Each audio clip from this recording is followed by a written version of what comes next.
Well, last week we barely scratched the surface on the best amendment to the Constitution, the First Amendment. Joining us today is our legal brain in residence, David Hoffman, who is here to explain what is not covered by the First Amendment. First of all, welcome back, David. It's good to see you again.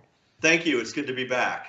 So we were talking about the First Amendment last week, and what we were discussing were the things that are protected, certain free speech, freedom of religion. We haven't even really touched religion just yet, but there are certain things that are not covered under the First Amendment, which I think people get confused by. Right. Yeah, absolutely. The thing you'll oftentimes hear is, well, it's a free country. I can say whatever I want. Well, you can't. There's slander laws, there's libel laws. You can't say things that are going to intentionally harm someone else. There's actually quite a few areas of the First Amendment that are not protected, but it's still a great amendment. What it basically does is it prohibits the government from censorship. That's probably the most simply put explanation of what the First Amendment is. The government cannot censor you. So if you have something to say, if you're not pleased with something the government's doing, things along those lines, you can speak your mind. That's the primary focus, the primary impetus of the First Amendment. And this is within reason, right? Because there are certain places where you shouldn't say everything that's on your mind necessarily. But just real quick, before we get into this, can you remind everybody exactly what falls under the First Amendment? You're talking about all of the different. Exactly. There's freedom of speech, freedom of religion, and of course these are being paraphrased because that's not exactly how it's worded. There are 5 of them off the top of my head. There's a right to peaceful protest, freedom of the press, and there's one more that I always draw a blank on. To petition the government for redress of grievances. That's it. Yeah, that's the one. I did my homework. Good for you. Okay, so I'm sorry to have interrupted you. So you were starting to get into the fact that the government cannot censor you. Right. But here's an interesting case that came out in the 60s. Because you've got spoken speech, which sounds redundant, but you've got free speech that is spoken, and you've got free speech that is almost like ceremonial. And that's where flag burning comes in. Well, in the 60s, people would burn their draft cards as a form of symbolic protest, right? Mm-hmm. Well, so people would, well, wait, that's free speech. I'm protected by the First Amendment. Well, you were protected by the First Amendment as far as speech goes, but you got arrested for destruction of government property because the draft cards were actually government property. So it's an interesting line of cases that have gone throughout history. Okay, so let's go to the flag burning part of it. A lot of people find that offensive. Absolutely. So how is that protected? It is a form of symbolic free speech. And in fact, I think it was a 1984 case that started in Texas. After that case came out, 47 states had to redo their flag burning laws because all the 47 states had rules against burning a flag in protest. But, it kind of goes back to, because I think burning a flag is offensive to everyone, except when you really think about the true meaning of the First Amendment and what it means for us to have a free country, you have to be able to hate what that other person is doing or saying and love the fact that you would fight for that same freedom. Because without that, you become censored, and that's why the First Amendment is my favorite amendment. It's the one that carries the most everything, because it's the one where you have to be in the same room toe to toe with somebody, hating the words coming out of their mouth, and that person's hating the words coming out of yours. But you each have the right to say it, and you each fight for that right to protect that right to say it. And when you can say that, you're truly living in the land of the free. Absolutely. Okay, so what is not covered under the First Amendment? What are we talking about here? What's not covered are things like fighting words, or things like you can't say something that is intentionally going to harm someone. You can't say, things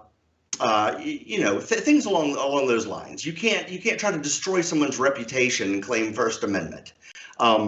If there's a crime associated with the words that you're saying, like, and I don't even want to say it out loud, but you can't profess to do harm to the president or the vice president or the president-elect. Those are things that are just not protected by the First Amendment.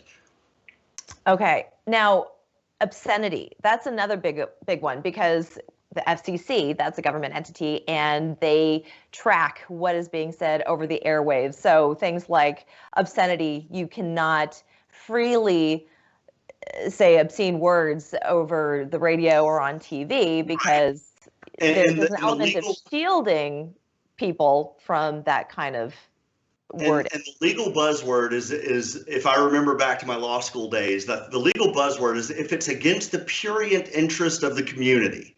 Yeah. So that's the test that came out through some decisions. If it offends the prurient interests of society. Now, I'm not sure what prurient means. I'd probably have to look that up, but that's the gist. So pure comes to mind. Right. I think right. And then the interesting thing with that is you start getting kind of close to legislating morality, because what is right for you might not be right for me, or vice versa. And so there have been some really interesting cases that have come out, specifically with the adult film industry, for example. Quite a few cases have come out, and now I think that entire industry had to be moved to California or something. I'm a little bit rusty on my adult film. Yes, I know it well, and I can take you on a tour of the San Fernando Valley at some point if you'd like to. That's another story, but that'll be another day. David, when we come back, there's a few other things that I want to get to, other ways in which you would be violating the First Amendment. So we're going to do that after the break. Don't go anywhere. Welcome back. We've been chatting with David Hoffman on the topic of the First Amendment. And there are, in fact, things that are not protected by the First Amendment. We just went over a few of those. I want to move on, David, to incitement, a word that we've been hearing a lot, especially earlier this year. Certainly not the first time that I think people have recognized incitement taking place. But what is it exactly, and why is that not protected by the First Amendment? Well, incitement is pretty much what it sounds like. You can't, come with me, let's burn down this house, or things of that nature. Let's storm the Capitol. You can't say that and expect to be protected by the First Amendment. So when you incite, like you always heard the term inciting a riot. Inciting a riot, the words that you use to incite the riot are not protected by the First Amendment. Destroying property, you will still get, so you're still going to be charged, and that's a whole different matter. So really, nothing about inciting a riot is a good idea. Right, and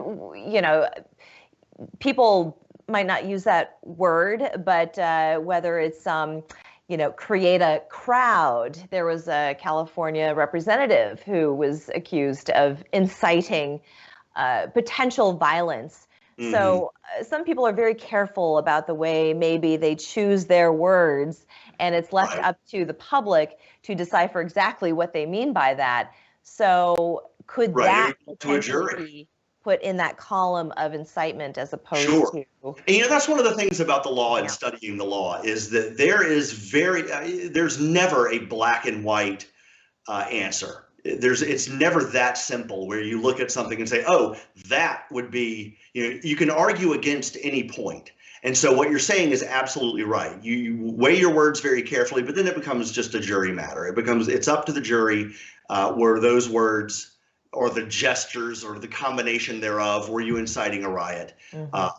And that's kind of where that goes. An interesting point, though, is with regard to incitement, is we've talked before, I think, about the Espionage Act that came out in I think it was around World War I, where you can protest the war. You can stand out there and say we think this war is unjust. But what they were doing was they were encouraging young men to not join the war effort, to basically not become soldiers. And the federal government came along and said, well, that's not speech. You're actually, at a time of crisis, you are you're causing people to stay away from this war when we need our soldiers. And so the Espionage Act is almost the opposite of the incitement clause. And that act is still in play today. The Espionage Act is. That's very interesting. You can't tell people don't join, right? But you can say we don't like the war. Very interesting. And just with about a minute left here, David, let's talk about some of the social media platforms, because there seems to be a bit of vagueness surrounding how one can express themselves on social media. If the federal government ran Twitter, you could not censor. The federal government cannot censor. Twitter, Facebook, they are managed by private individuals. The content that is published is proofread, is managed by individuals. That's where accounts can be shut down or ads can be pulled off social media due to the content. It's because it's a publicly traded company. Well, that's a really interesting question. And as soon as I consult Delaware law, I will let you know. But as a general rule, what we're talking about, a publicly traded company is still private. The stock options and stuff like that. What the First Amendment protects is the federal government from censoring. That's the crux of it. So when you have a private company, albeit publicly traded, it's the individuals because the publicly traded is still made up of individuals. So that's a lot. We've heard a lot about people's accounts being banned on Twitter or ads being taken down on Facebook. That's how.